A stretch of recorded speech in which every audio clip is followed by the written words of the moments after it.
Hello friends, welcome back to my channel Wangxian lovers. और आज मैं आपके साथ Wangxian fan fiction painful love का नेक्स्ट पार्ट शेयर करने वाली हूं। और फ्रेंड्स, प्लीज़ मेरे चैनल को सब्सक्राइब और वीडियोस को लाइक कर दीजिए। आप लोग ना ही तो सब्सक्राइब करते हो ना ही वीडियोस को लाइक करते हो। बहुत कम लोग वीडियो को सब देखते हैं और वीडियोज़ को लाइक भी करते हैं। प्लीज़ कर दीजिए अगर आप लोग वीडियोस देख रहे हो तो प्लीज़, क्योंकि एक वीडियो बनाने में बहुत मेहनत लगती है। एक एफएफ लिखने में आप लोगों की शिकायत थी कि मैं वीडियोस को लॉन्ग नहीं बनाती हूँ, तो मैंने अब वीडियोस को लॉन्ग भी बनाना शुरू कर दिया है। आप लोग बोलते हो कि मैं डेली अपडेट करूँ, तो मैं डेली ही अपडेट कर रही हूँ वीडियो को। जब से मैंने चैनल बनाया सिर्फ एक दिन मैंने वीडियो को अपलोड नहीं किया है। तो प्लीज़ मैं आप लोगों के लिए इतना कुछ कर रही हूँ, तो प्लीज़ आप लोग भी मेरा थोड़ा सा सपोर्ट कर दीजिए। देखिए, अगर आप लोगों को वीडियो पसंद आ रही है तो आप लोगों को चैनल सब्सक्राइब और वीडियोज़ को लाइक करने में तो हर्ज नहीं होना चाहिए।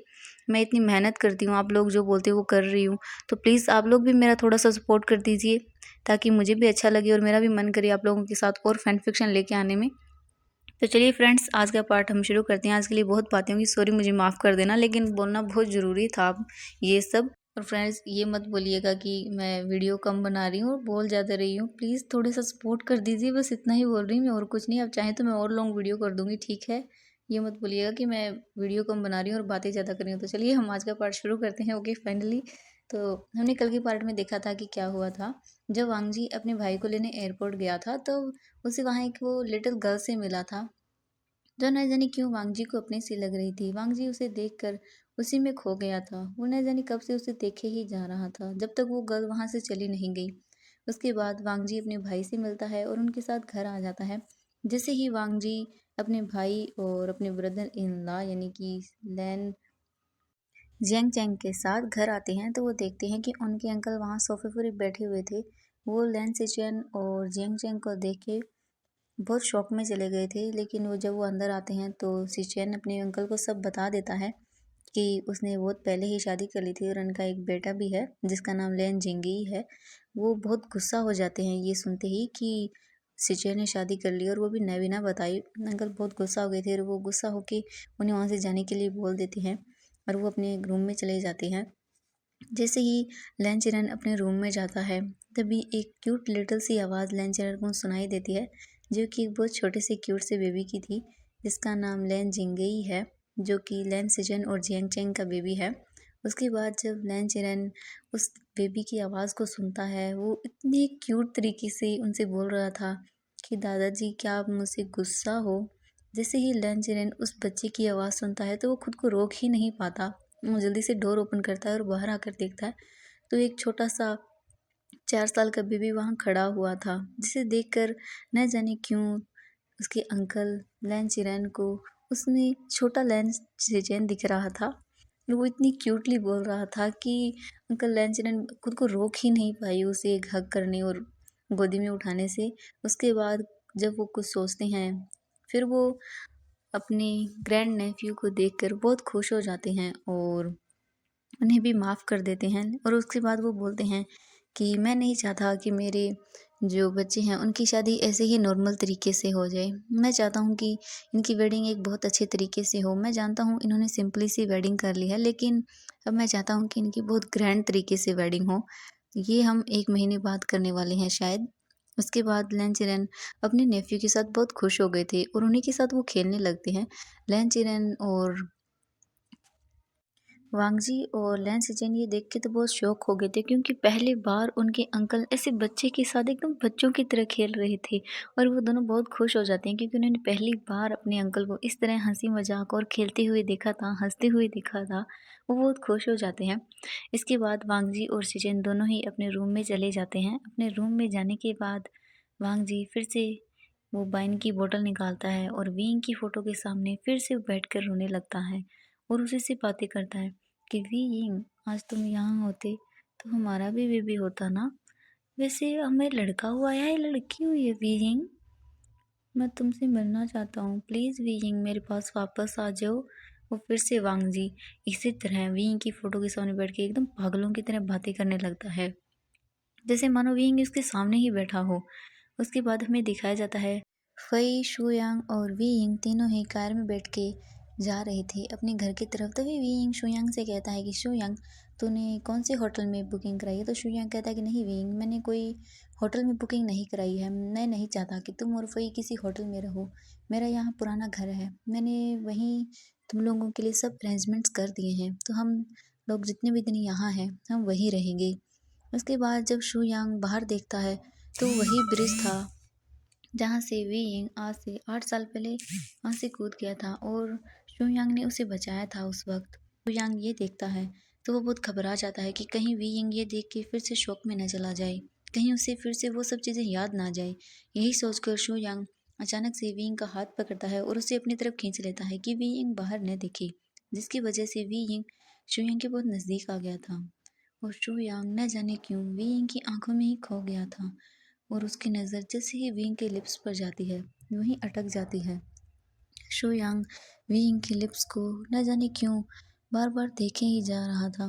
उसकी नज़रें विंग के लिप्स से हटी नहीं रही थी और शुयांग न जाने किन ख्यालों में खोया हुआ विंग की तरफ आगे बढ़ने लगता है और जैसे ही विंग के पास शुयांग के लिप्स आते हैं और शुयांग न जाने क्यों उन्हें जैसे ही किस करने वाला होता है, तभी विंग पीछे हो जाता है और बोलता है कि शुयांग क्या हुआ तुम्हें?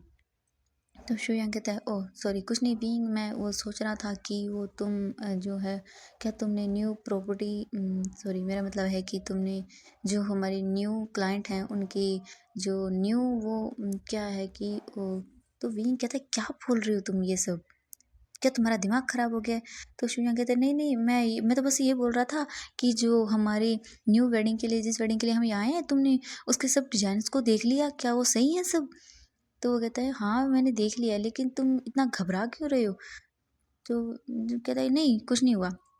विकिंग उसे ऐसे देखने लगता है और बोलता है क्या प्रॉब्लम हो गई तुम्हें? तो नहीं नहीं मुझे कुछ नहीं हुआ, तुम ये लैपटॉप में देखो क्योंकि यहाँ है ना मैंने कुछ न्यू चेंजेस किए हैं। तो क्या हाँ मैंने देखा था तुम्हारे चेंजेस, नहीं नहीं तुम एक बार दोबारा देखो। तो शुयांग ऐसा बोलकर उसे वापस से लैपटॉप में काम लगा देता है ताकि वी यिंग बाहर न देखे। फिर उसके बाद वी यिंग जो है वो उस काम में लग जाता है और शुयांग अपने फेस को साइड में करता है और बाहर देखते हुए बोलता है कि ये मैं क्या करने वाला था, अभी मेरा दिमाग खराब हो गया, मैं कैसा कर सकता हूँ ऐसे विंग के साथ? नहीं नहीं, ये सोच कर ही शुयांग को न जाने क्या हो रहा था, लेकिन फिर से शुयांग को विंग के लिप्स के बारे में ख्याल आता है और शुयांग अपने फेस को विंग की तरफ करता है और उसके लिप्स को देखने लगता है। तभी वो कहता है कि ये क्या सोच रहा हूँ मैं, नहीं नहीं। उसके बाद वो बाहर देखने लगता है और बोलता है कि थैंक गॉड विंग ने यहाँ से बाहर नहीं देखा, वरना न जाने वो क्यों फिर से उन्हीं ख्यालों में खो जाता। मैंने वीइंग को बहुत बुरी हालत में देखा है, मैं दोबारा से उसे उस हालत में नहीं जाने दूंगा। और 1 घंटे बाद शुयांग और वी यिंग और फई तीनों ही एक घर के सामने आके गाड़ी रुकती है। वी यिंग फई तो सो गई थी क्योंकि बहुत लेट हो गया था यहाँ तक आते हुए, और वी यिंग अपनी फई को अपनी गोद में उठाता है और उसे घर के अंदर लेके आता है। और फिर शुयांग बोलता है कि वी यिंग तुम और फई ऊपर वाले फ्लोर में चले जाओ, मैं यहीं ठीक हूँ। तो वो कहता है ठीक है। वो फ़ई की बातों को सोचने लगता है कि फ़ई ने उससे कहा था कि क्या वो उसके डैड को ढूंढने में मदद करेंगे, और मैंने हाँ भी बोल दिया, लेकिन मैं कभी भी उस इंसान को नहीं ढूंढना चाहता हूँ क्योंकि मैं उस इंसान को अपनी फ़ई और वीइंग को नहीं दे सकता हूँ। मैं अब वीइंग को और फ़ई को खुद से दूर नहीं जाने दूंगा।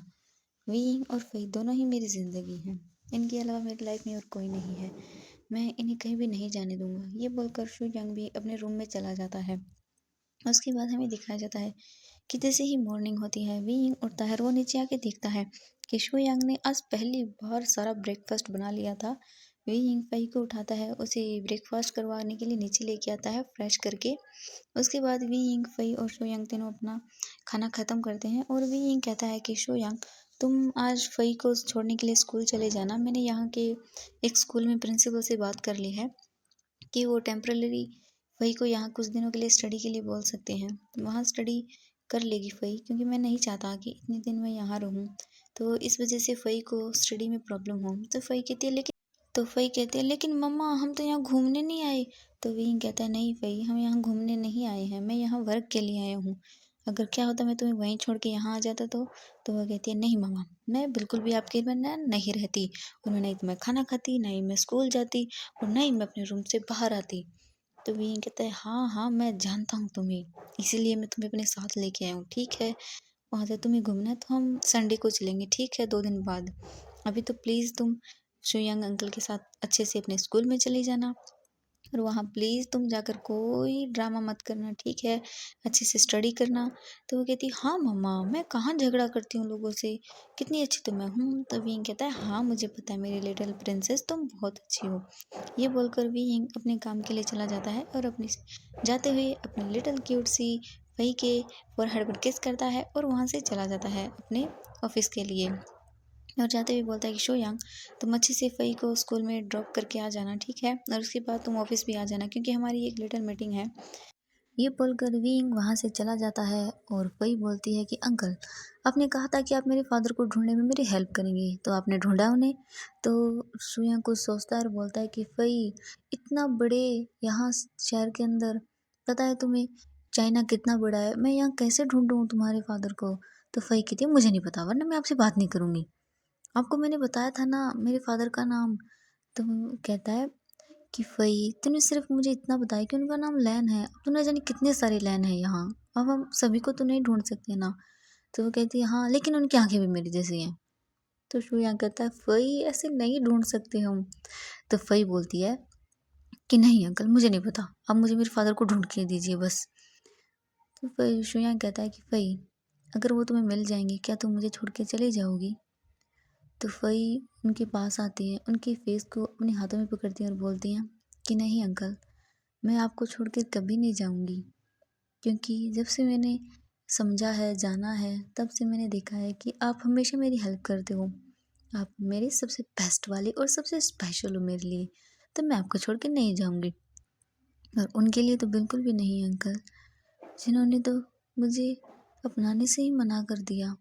जैसे ही फ़ई ये बोलती हैं, उनकी आंखों में से आंसू गिर जाते हैं और शुयांग फ़ई को हग कर लेता है और बोलता है कि फ़ई, तुम मुझसे प्रॉमिस करो कि तुम नहीं रहोगी। अगर तुम नहीं चाहती उनके पास जाना तो फ़ई क्यों ढूंढना चाहती हो तुम उन्हें? तो फ़ई कहती है कि बस अपने सवालों के जवाब चाहिए और कुछ भी नहीं अंकल। तो शुयांग कहता है ठीक है फ़ई, मैं हेल्प करूँगा, मैं देखता हूँ मैं क्या कर सकता हूँ। उसके बाद शुयांग बोलता है अब तुम जल्दी से तैयार हो जाओ, ठीक है? तूने मुझे भी रुला दिया। तो फ़ई कहती है नहीं। फिर फ़ई शुयांग की आंखों में से जो आंसू आ रहे थे उन्हें साफ करती है और रेडी होने के लिए चली जाती है। विंग अपने ऑफिस में जाता है। वो उसके खुद का ऑफिस नहीं था, वो नी मेंगजू के द्वारा उन्हीं के ऑफिस में उन्हें बुलाया गया था और एक अपार्टमेंट उन्हें दिया गया था, जहाँ विंग का ऑफिस टेम्पररी सेट किया गया था जब तक वो यहाँ है। उसके बाद शू यांग जो है वो फ़ई को लेके वहाँ स्कूल के लिए निकल जाता है और दूसरी तरफ हमारा लैन सिचेन उठता है और अपनी लिटिल वाइफ को यानी कि हमारे जैक चेंग को उठाते हुए बोलता है कि आप हम यहाँ हैं तो तुम्हें जल्दी उठना होगा, क्योंकि यहाँ ब्रेकफास्ट बहुत जल्दी होता है। अगर अंकल ने हमें लेट उठते हुए देख लिया तो देखना वो हमें पनिशमेंट देंगे। इसके बाद जब जैसे ही जैंग चिंग ये सुनता है तो वो बहुत जल्दी से उठ जाता है और फ्रेश होकर वो नीचे आ जाते हैं दोनों। जैसे ही लैन चैन नीचे आते हैं तो वो देखते हैं कि वहाँ वांगजी और उसके अंकल और उसका लिटिल सा लैन सिजुई वो वहाँ बैठा हुआ था पहले से ही और वो उनके साथ ब्रेकफास्ट कर रहा था। तभी वो देखता है कि उसके मॉम डैड नीचे आ गए हैं तो वो भाग के उनके पास जाता है और उन्हें हग कर लेता है। उसके बाद वो अपने बेबी के साथ वन आते हैं और वो ब्रेकफास्ट करते हैं। तभी जो है वो उसके अंकल कहते हैं कि मुझे अब ऑफिस जाना है, तो ये बोलकर उनके अंकल वहाँ से चले जाते हैं। उसके बाद वांग जी, शिचैन और जियांग चैंग दोनों अपना ब्रेकफास्ट कंप्लीट करते हैं। उसके बाद शिचैन जो है वो वांग जी से कहता है कि वांग जी, क्या तुम मेरी हेल्प करोगे आज? तुम प्लीज़ आज जो है जिंगई को उसके स्कूल में छोड़ के आ जाओ, उसको उसका फर्स्ट डे है। और वो क्या है कि मैं आज यहाँ जो है वो इतने सालों बाद आया हूँ और मैं चाहता हूँ कि मैं थोड़ा सा जेंग चेंग के साथ टाइम स्पेंड करूँ और उसे घुमा के लाना चाहता हूँ यहाँ। तो वांग जी कहते हैं ठीक है ब्रो, कोई बात नहीं, मैं इसे छोड़ दूँगा। उसके बाद जो है हमारा लैन वांग जी वो छोटे से क्यूट से वांग जी जिंगई को लेके स्कूल की तरफ निकल जाता है अपनी कार से। और वहाँ दूसरी तरफ फ़ई और शुयांग उसके स्कूल पहुँच गए थे। जैसे ही शुयांग फ़ई को लेके स्कूल जाता है वो प्रिंसिपल के रूम में चले जाता है और प्रिंसिपल उन्हें देखते ही बोलते हैं कि हाँ मिस्टर वी ने मुझे कहा था कि उनकी बेटी को वो कुछ दिन यहाँ टेम्पररी स्टडी करवाना चाहते हैं, तो मैंने कोई बात नहीं उनके लिए इंतज़ाम कर दिया है। आप आप वही को इन टीचर के साथ भेज दीजिए, ये उन्हें क्लास में पहुंचा देंगी और आप जो है वो 2 बजे आ जाइएगा इन्हें वापस पिकअप करने के लिए। हमारे 2 बजे जो वो स्कूल की छुट्टी हो जाती है। तो शुयांग ये बोलकर वहाँ से जाने लगता है। तभी जो शुयांग है वो किसी से वहाँ टकरा जाता है और वो दोनों नीचे गिर जाते हैं। जब देखता है वांग जी कि उससे कोई टकरा गया है, तो वांग जी खड़ा होता है और उसे अपना हाथ देता है और बोलता है कि आई एम सॉरी। तो शुयांग कहता है कि नहीं कोई बात नहीं, इट्स ओके। तभी शुयांग का कॉल जो है वो फ़ोन रिंग करने लगता है और शुयांग जैसे ही अपने फ़ोन को निकालता है उसे आवाज़ नहीं सुनाई देती, तो अपने फ़ोन को स्पीकर पर कर देता है, जिसकी वजह से विंग की आवाज़ बहुत ज़ोरों से सुनाई देती है। विंग चिल्ला के बोलता है कि शुयांग तुम कहाँ हो? मैंने तुमसे कहा था कि हमारी मीटिंग है, तो तुम टाइम पर क्यों नहीं आ सकती हो? तब फिर शुयांग कहता है कि ओह आई एम सॉरी विंग, प्लीज़ प्लीज़ मुझे माफ़ कर देना, मैं बस अभी 5 मिनट में तुम्हारे पास आ रहा हूँ। जैसे ही वांग जी शुयांग के मुंह से विंग का नाम सुनता है तो वो शॉक हो जाता है, लेकिन वो वहीं पर फ्रीज होता है क्योंकि उसने फ़ोन पर जो आवाज़ सुनी थी वो बहुत सिमिलर थी। और शुयांग वहाँ से निकल जाता है और वांग जी बस वहीं खड़े रहता है क्योंकि उसने इतने सालों में पहली बार विंग की आवाज़ सुनी थी और वांग जी बस वहीं खड़ा रहता है। तभी प्रिंसिपल आते हैं और उनसे कहते हैं कि मिस्टर वांग जी, क्या हुआ, आप यहाँ क्यों खड़े हैं? मुझे सिचेन ने बताया है कि यहाँ आप अपने जो है वो उनके बेबी को लेके आए हैं। तो वांग जी कहता है कि हाँ, मैं बस अभी आता हूँ और वांग जी वहाँ से भागने लगता है। तभी वांग जी गेट पर आता है और देखता है कि वो इंसान तो वहाँ से चला गया था। तभी वो वापस आता है और कहता है कि क्या मुझे आप उनका नाम बता सकते हैं? तो वो कहता है कि अभी जो गई, हाँ उनका नाम शो यांग है। तो वांग जी कहता है कि वो किस लिए यहाँ आए थे? तो प्रिंसिपल कहता है कि वो यहाँ किसी के बच्चे को यहाँ छोड़ने आए थे। उनकी एक लड़की है, वो यहाँ उसे एडमिशन के लिए छोड़ने आए हैं। वो टेम्परेरी यहाँ के लिए कुछ दिन स्टडी करेगी क्योंकि क्योंकि उनकी जो मदर है वो कुछ दिन यहाँ वर्क के लिए आई है और वो नहीं चाहती कि उनके बेबी का जो है वो स्टडी लॉस हो। उसके बाद वांग जी कहता है कि ठीक है।